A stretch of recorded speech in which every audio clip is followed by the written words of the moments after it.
Tall Tale TV. Circle by C.S. Fuqua. Cattle for pleasure run, child dearest protection won. End our days with dances sweet, ripen slowly, feast of feasts. From Chants of the Glaistig. Dylan collapsed to his knees in the doorway, helpless as his dad grabbed a fistful of the woman's hair and sprawled her across the car's front seat. Her head butted into the passenger door, her legs still dangling out of the driver's side. His father stepped back and slammed the door once against the woman's shins. Again, and then again. "You wouldn't just go!" He slammed the door again. Dylan clasped his hands over his ears in a useless effort to shield himself from his mother's familiar screams. "We're leaving," she told the boy not 2 hours earlier. "We'll stay with Sis for now. Pack some clothes and get in the car." Dylan had hurried, hoping they'd be gone before his father arrived home. But his mother had stalled, packing an iron, a photo album, towels. She'd even washed the dishes and swept. Finally, she appeared in the doorway, and Dylan sighed relief. But as his mother started down the steps, his father's pickup rattled into the driveway. "Get inside the house," she told Dylan. "Mom," Dylan pleaded, "let's just go." "Get inside." As Dylan started up the steps, his mother met the man as he got out of the pickup. Dylan's father tried several times to get past her, but she blocked his path, once even pushing him back. Cows moved in a confused mass through the pasture. Penny, Dylan's horse, snorted and galloped back and forth across the 5-acre parcel, weaving deftly between the cows, up to the fence, snorting and neighing towards the house, then racing back to the far end. Dylan and his parents lived in the countryside, but houses weren't so far apart that people didn't meddle in the business of their neighbors, although they were careful never to place themselves between a husband and a wife when it mattered. They'd strain to hear and see whatever they could, until, finally shaking their heads in moral superiority, they closed their doors and tisk-tisked themselves to sleep. "You never leave it alone," his father bellowed. He drew back a fist. Dylan's eyes rolled into their sockets, his body falling as he fainted back into the living room. His head smacked the floor. His mother screamed again, and Dylan groaned, his senses struggling to return. He rolled onto his stomach and lifted himself onto his hands and knees, wishing the fall had killed him. We should have been gone by now, but they weren't, and the boy felt powerless.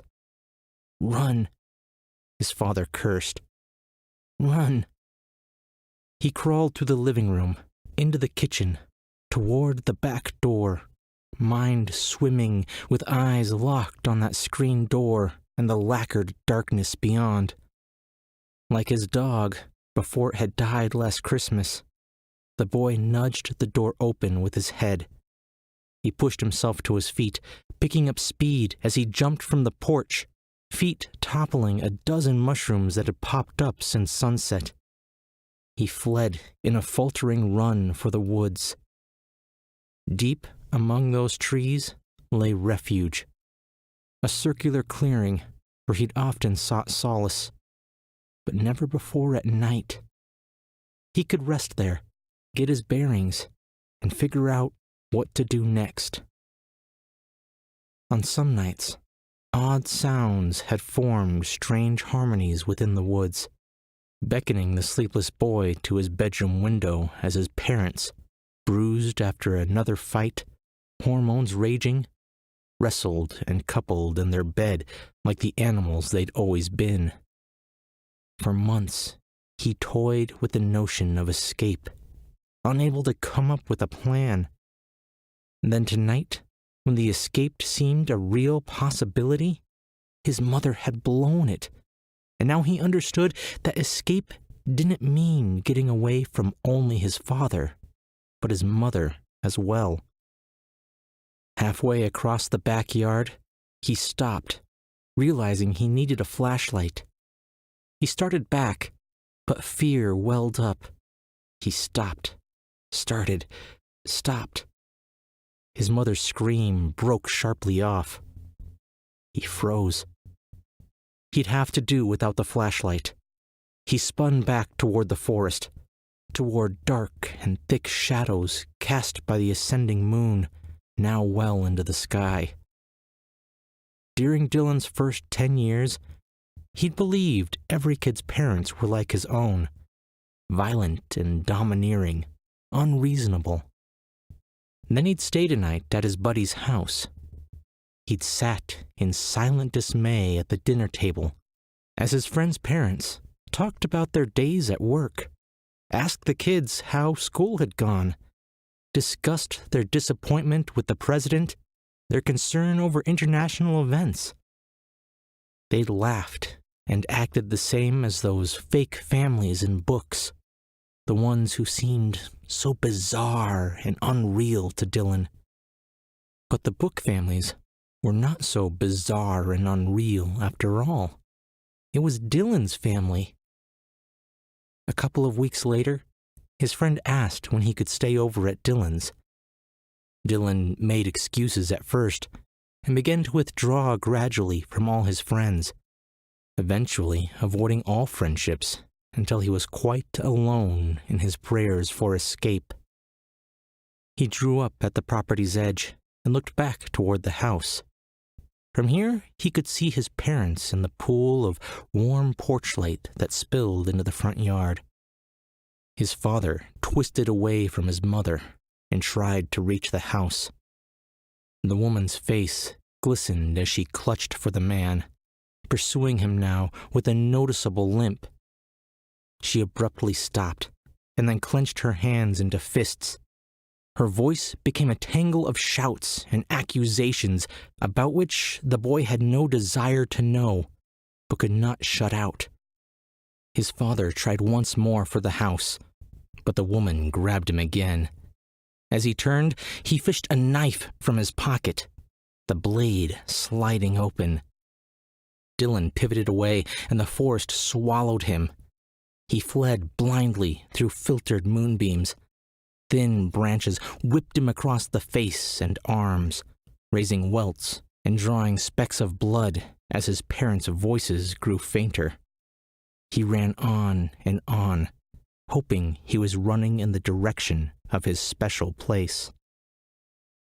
Dylan flew forward, his feet vanishing from beneath him, caught on a small log concealed in deep shadows. His chest slammed against the dirt, breath exploding.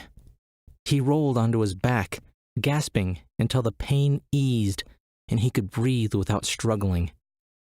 His eyes focused on a few faint stars between the branches that wavered in the breeze. He listened, but the voices of his parents had echoed to silence. He remembered the knife in his father's hand and wondered, perhaps, if they had finally killed one another. He immediately dismissed the thought as a simple wish. They were probably inside now, making up the way they always did. We should have been gone for good, he thought bitterly. Dylan got to his feet and brushed dirt and leaves from his shirt and jeans. His breath trembled as he squinted into the darkness. Music? Yes, faintly in the distance. He cocked his head slightly, trying to get a bearing on it, and started walking. The breeze shifted, and the sound rose sharply. A fiddle, drums, voices. Then faded as the wind ebbed. Perhaps someone had turned the radio loud to drown out his parents' idiocy, to give the listener an excuse for not taking action, not interfering. Dylan pressed through the undergrowth towards his special place. pleased by how well his eyes were adapting to the moonlight, fascinated by how leaves reflected dully like weathered metal. Again, the wind stirred, and again he heard the sound of music. He walked on, and moments later, stepped into his special clearing. He looked up at the sky, a perfect circle of stars, bordered by tall pines that pointed toward the heavens. That same circle of sky during the day was one reason Dylan liked it here so much. When he lay on the ground, hands clasped behind his head, his thoughts would hitch a ride on a cloud. He would lose himself among worlds unknown, worlds where boys didn't fear their fathers and mothers, where parents settled differences without fists, without shouts, instead with common sense negotiation and compromise. The moon bathed the boy in metallic gray. The pines stirred, and the air slowly, almost imperceptibly, began to shimmer. The breeze shifted, and music ignited. A violin on one side, drums on another, voices and laughter all around. Trees and shrubbery flickered. Shadows danced in sudden incandescent glow. Dylan scrambled to his feet, spinning full circle, trying to discern from where the music originated, but all he saw were mushrooms that encircled the clearing. Light brightened, music surged, shapes emerged within the glow, and he saw men and women, nothing like he'd seen before. Most of the men in rags of pants, shirtless and shoeless, were skinny as twigs, though some had bellies the size of basketballs. The women were either fat or skinny, none between, and the skin of both women and men shone sickly pale and slightly green in the firelight. The women stood taller than the men, but only a few taller than Dylan. The women, some topless, a few dressed in flowing gowns, others completely naked, pranced in a laughing, dizzying dance while banging on small tambourines or plucking, strumming, or bowing stringed instruments that resembled guitars and fiddles. Round and round they jigged, giddy and apparently oblivious to the boy. Dylan retreated in the same direction from which he'd come, but one of the little beings suddenly danced before him, bounced him 2 steps back for each one he took. He sat hard on the cold ground and dropped his head forward in exasperation. His only refuge was no longer his. "The boy doesn't dance," someone sang. Others chimed with the music. "The boy doesn't dance. The boy doesn't dance." The words repeated again and again. Fingers pecked at Dylan's arms as the beings danced past. Then came a pinch, and he twisted around to find an old man, half his size, ears pointed, hair as red as clay, grinning and hissing down at him. "Gonna dance? Gotta dance. Gonna dance?" The old man's lips bared jagged teeth under their haggard grin. Another hand touched him, and then others on his shoulders, arms, belly, legs. "Leave me alone! Leave me alone!" one of the female things sneered. The others chanted, "Leave me alone!" their pitch increasing to frenzy. Hands slapped him, fingers pinched, tiny knees nudged into his back and shoulders. Dylan covered his ears, squeezed his eyes shut. The boy felt tears coming to his eyes, but he refused to cry. He hadn't allowed his parents to break him. Why should he allow these things? Fingers twisted into his clothing, and his shirt began to rip. He felt the sting of a switch against his back, and a welt rose. A cackle of laughter broke around him, and the switch swished through the air to sting again.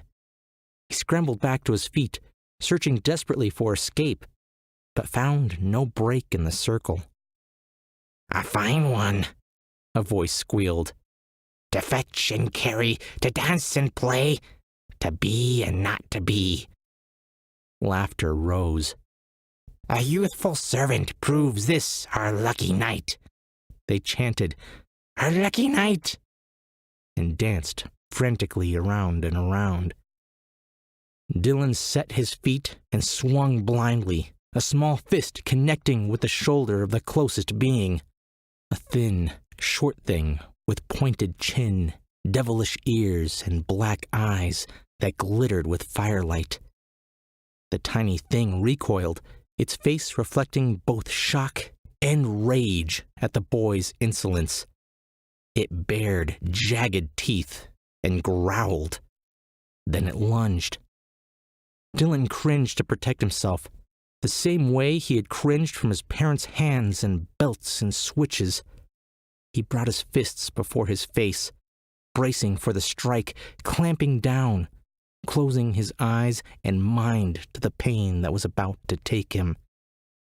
The music halted, swallowed by an abrupt, consuming silence. Only the crackling of kindling dared make a sound. Slowly, Dylan drew his hands down, fingers uncurling. His eyes opened to take in something even more alien than the things he'd already encountered within his clearing. A muttering whisper erupted around him, words confused, with only one clear enough to discern. Glaystig. But even that sounded like gibberish to him. Dylan's eyes fixed on the entity. She appeared to be floating, adorned in a long cloak of green with golden markings that meant nothing to him. The pallor of her face and arms vibrated in the moonlight. She sneered at the beings that surrounded her. She held her hand out and opened it, and the fist of the tiny man-thing who had lunged at Dylan tumbled to the ground, jarring open on impact. Dylan glanced around, found the being who had attacked. It was glaring at the stub where its hand had been moments before. The man-thing howled and fell to the ground, rolling, spitting, and cursing, just like his father. Dylan had been riding Penny bareback in the pasture when his father stormed toward him from the house. Didn't I tell you to take care of the cow pens? The man shouted. Did I say anything about riding that damn horse? Dylan drew a deep breath and clicked the horse on across the field to meet his father, to explain that he'd finished the pens. As the horse trotted up to the man, Dylan's father grabbed Dylan by the arm and yanked him off. The horse reared, front feet flying out, barely missing the man's head. Dylan's father shoved the boy aside and grabbed the reins dangling from the halter. When the horse's front feet landed, the boy's father slammed a karate chop between the horse's ears, connecting with the top of Penny's skull, necessitating a trip to the hospital for x-rays and cast fitting to a broken hand. "This boy is a human child, imbecile," the woman said as the man-thing's howl subsided. Her sneer melted into a gentle and consoling smile as she turned to Dylan. "What do you care?" the man-thing growled. "You have the cattle. Drink the parents. This is our party, Glaystig." He scampered over to his detached hand, scooped it up with his good hand, and scooted away in a grumbling cower. The woman's gown fluttered in the breeze, and Dylan thought he saw hooves instead of feet below. But that couldn't be right. She moved closer, cautious and gentle. "You're the Enzo boy." He nodded. She smiled, but her eyes narrowed as her gaze washed over him, examining. They're fighting tonight. He felt his face redden. What difference? Seethed one of the beings. Whether he's boy or man, he can serve well for a time and time to come. Dance the boy into man, it rasped, and feast. The woman replied with only a glare that challenged it to silence. It slipped behind a big-bellied male thing sporting a long beard and bushy brows, and both faded into the darkness surrounding the blazing fire. The crowd fidgeted, eyes on the woman. I need to go. Dylan took a step in the direction back home. Too late for that, hissed one of the half-naked female things. The boy stopped. Time to dance and dance and dance and eat. We must eat while Glaistig drinks. Take your drink, fresh and sweet. She looked directly at the woman, eyes craving approval. Music struck up, bow to string, hand to drum, and the beings began to dance around the boy and woman. With each pass, Dylan felt their warm breaths against his skin, damp with age and death. You can remain as they wish, the woman said to him. Must stay, the chant began. Dylan glanced up at the ring of sky above the clearing. The moon appeared lower in the east than before, as though the world had turned backward. I have to go home, Dylan said with finality. The woman in the robe knelt to face him directly as the chant continued. Don't be afraid. Scaredy, the bearded thing taunted. Tornadoes of iridescence spun in the woman's irises. Dylan looked away. My horse, he said. Dad. Tears welled as he recalled his dog stretched on the cold ground the Christmas before, each breath forming a diminishing cloud in the chilling air, blood oozing. Without Dylan, who would stop the man from killing Penny in rage, just as he'd done the dog? The woman considered the boy for a long moment. Her eyes softened, and she smiled even as a new chant rose. Slave, acting brave. Train him well, time will tell. Slave. The woman shifted around. Get on my back. Dylan hesitated. Get on my back, she demanded, and Dylan leaned in against her, wrapping his arms around her shoulders as she slid her own arms back around his legs and lifted him. The boy gasped at her strength, a power that he'd felt before only in his horse. She lunged through the tightening circle of dancers and broke free of the clearing. Shadow cloaked the forest more than before as the boy tried to glimpse the moon through the black limbs that shielded the sky from view. The woman's hair swam around his face, and he smelled unmeasured time, cold and filled with lives forgotten. In the distance, he heard a scream. His heart raced. Time is not the same, the woman said. Not when you enter and leave a ring.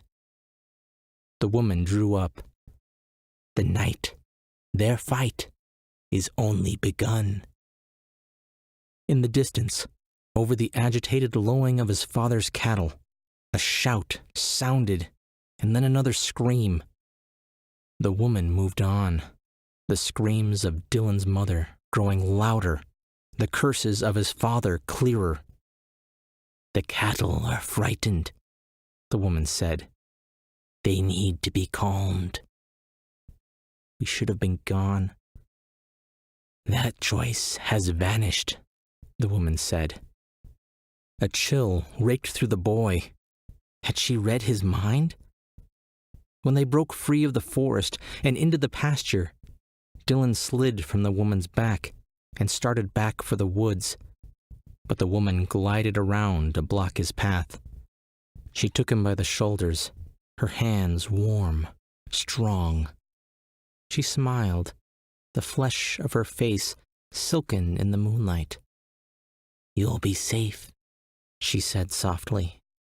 Her grip tightened suddenly, and he felt himself lift off the ground. But you must first go back. The next moment, he was in the doorway of his house. You can never just leave it alone, his father bellowed. Dylan's eyes rolled, body falling out of the doorway as he fainted into the living room. His head smacked the floor. Dylan opened his eyes, and the ceiling gradually came into focus. Red and blue lights flashed dimly through the room, lighting up the front window and doorway each time. He raised up, found that he was not on the floor where he'd fallen, but on the couch. Muddled voices from the front yard drifted in through the open doorway.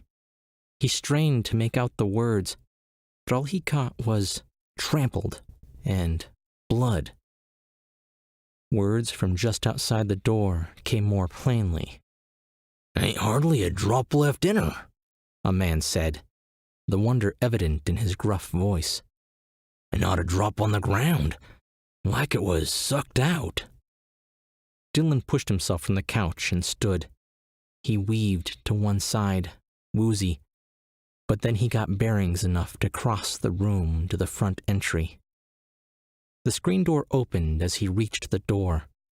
A tall man, his belly a bit bigger than the waist of the pants he tried to stuff it into, stopped short. His flushed jowls puffed with a concerned smile. Good, you're awake. Paramedics said you'd be okay, that you'd only fainted. But that knot on your noggin's gonna smart for a while. Best you get back over to the couch and sit down a bit.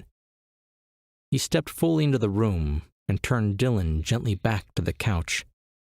The boy sat on the sofa as the man looked down at him, his eyes soft with concern. Rough night, the officer said softly. Dylan lowered his head, his cheeks warming with embarrassment. The officer drew a heavy breath and rocked back slightly on his heels.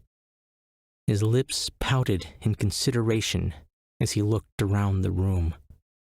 Finally, he sighed and settled his gaze on the boy. I'm sorry, son. I know some things about your dad, how he could get a little mean sometimes. Dylan almost laughed at the officer's choice of words. A little mean. Son, the man paused, searching. What did you see tonight? Dylan glanced down. Mom and Dad, fighting? Just fighting? Dylan nodded. The officer drew a breath. Ain't no easy way to say this, son. Something bad happened after you passed out. The boy looked up.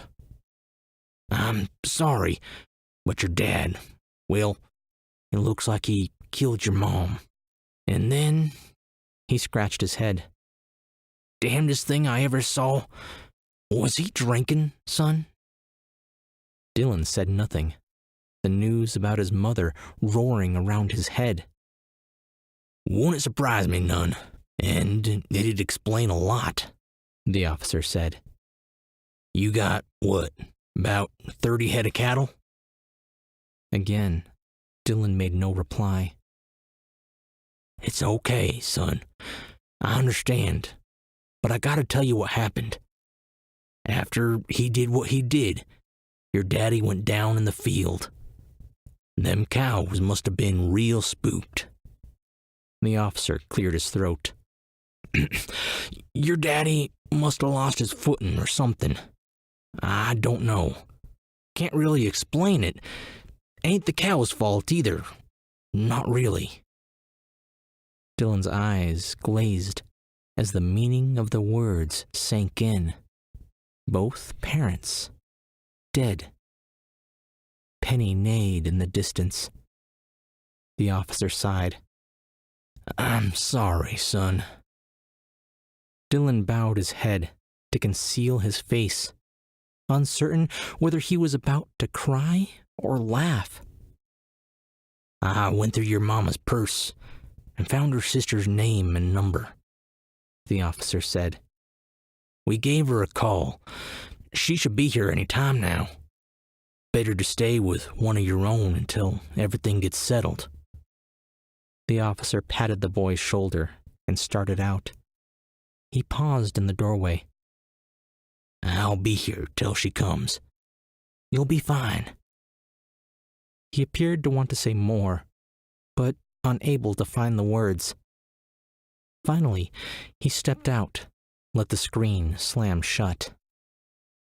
Dylan rose and walked slowly over to the front door. In the yard, paramedics lifted his mother's body onto a gurney, covered her with a sheet, secured her, and loaded her into the ambulance where his father's body had already been placed. As the ambulance doors closed and the engine started, a car came up the driveway and stopped near his mother's car. The door opened, and a woman got out, pausing long enough for her eyes to find Dylan's. His breath caught. She had traded the flowing dress for slacks, blouse, and shoes that didn't seem to fit properly. In the pool of porch light, Dylan saw that her once pallid cheeks now bore a soft blush. The woman conferred briefly with the officer and then crossed the short distance to the house.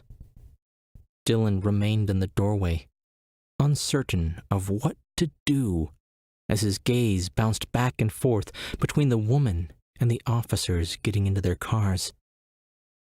The woman stopped at the bottom of the steps and spoke in a voice only for Dylan. Don't you have a hug for your aunt? Dylan took a step back as the woman came up the steps, opened the screen door, and stepped inside. Engines started. The woman knelt and drew him into a close embrace. My sweet, dear boy. He resisted, but her embrace tightened. Warmth, she purred. She sniffed his ear, savoring, her small breaths chilling his skin. We shall dance 1,000,000 nights. Her tongue flicked out to touch his cheek, icy saliva chilling. She moaned so quietly, Dylan wasn't sure if he'd really heard her. You taste like your mother. No! Dylan pushed the woman with all his strength, sending her sprawling backwards. He raced out of the house as the taillights of the last officer's car vanished around a curve. Breathless, he bolted for the pasture, beyond fresh mushrooms that had sprouted up around the house. Cows lowed and scattered as he scaled the fence. The horse neighed in the far corner, tail up, ears perked. He clapped his hands, and she sprinted through the frightened herd up to him. Dylan grabbed her mane with both hands and swung off the fence, onto her back. He straightened and looked towards the house as the woman rushed towards him, faster than he'd ever seen anyone move, arriving at Penny's side in a breath. To protect and then to enjoy, she hissed. I've earned that privilege. She grabbed for the boy as his heels dug into Penny's side, his legs locking. The horse reared and spun, and the woman's hands slipped away from the boy as she fell to one side. Penny's foreleg churned outward, and Dylan heard a soft, thick sound. Dylan's chest pounded under his panting breaths. Cattle clotted in the pasture corner nearest the house. Lights flickered inside. Music and laughter rose. Shadows danced across the windows. The breeze surged.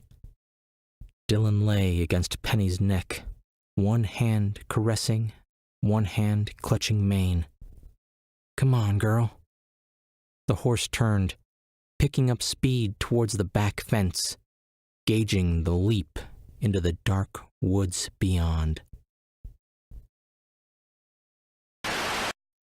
C.S. Fuqua's books include Walking After Midnight, collected stories, the sci-fi novel Big Daddy's Fast Past Gadget, White Trash and Southern, collected poems, Hush Puppy, A Southern Fried Tale, children's, and Native American Flutecraft, among others.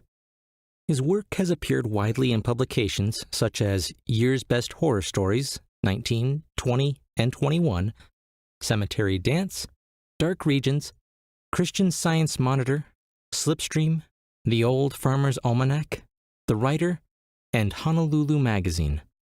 For more information, please visit csfuqua.com and csfuqua.bandcamp.com. Thanks for listening. If you want to hear more stories like this, make sure to subscribe to the channel and sign up for the weekly newsletter. I'm Chris Herron, and that's it for today's Tall Tale TV.